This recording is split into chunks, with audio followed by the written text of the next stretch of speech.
you do, please?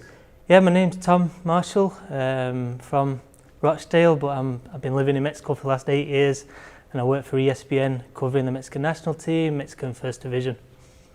And from your upbringings in Rochdale to going over there, did you find a natural shift in the football culture and the way it's played? Ah, big time, yeah. I mean, it completely, the way the game's talked about, obviously the way it's played. I mean, everything about it, the emphasis on the physical side, obviously over here, and then Mexico, it's all about technique and technical players. I mean, that's what they produce, that's what they're known for.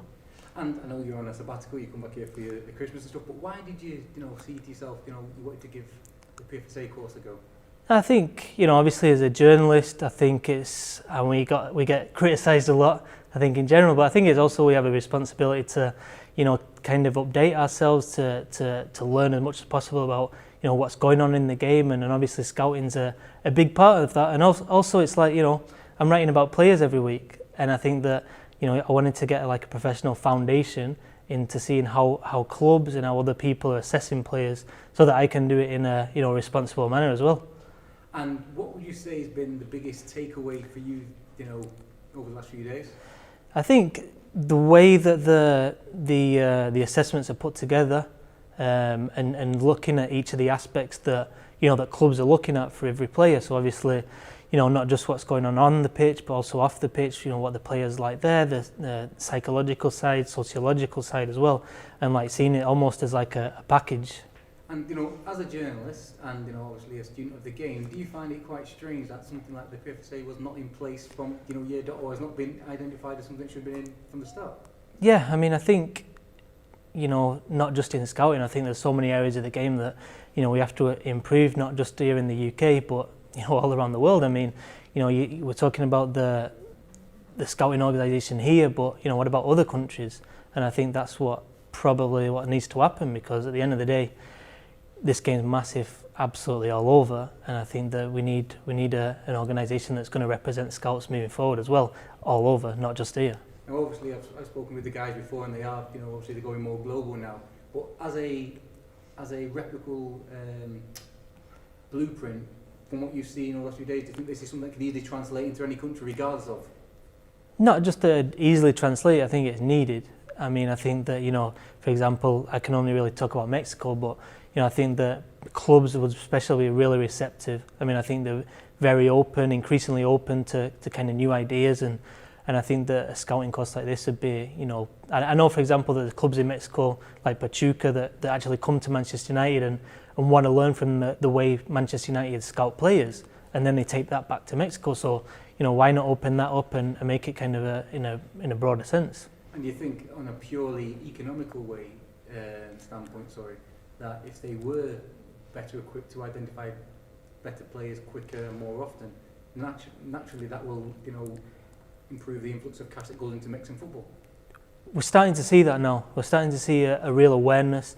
I think in Mexico over the last, say, 10 years, I think we've seen clubs, Mexico won the Under-17 World Cup in 2005, and then straight away we saw Carlos Vela, Giovanni Dos Santos move straight to Europe.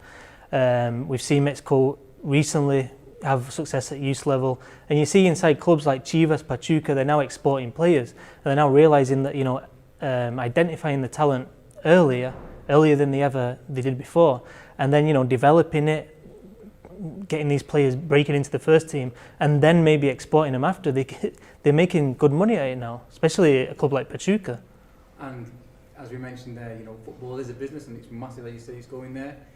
Do you think that, I know there's many facets to how football clubs run, but the lifeblood is the players, and would you say, like, from what you've seen today, this is something that, one, in England, they're missing the trick, and obviously you can talk about the Mexico standpoint, but what do you think about England, how they go about identifying players?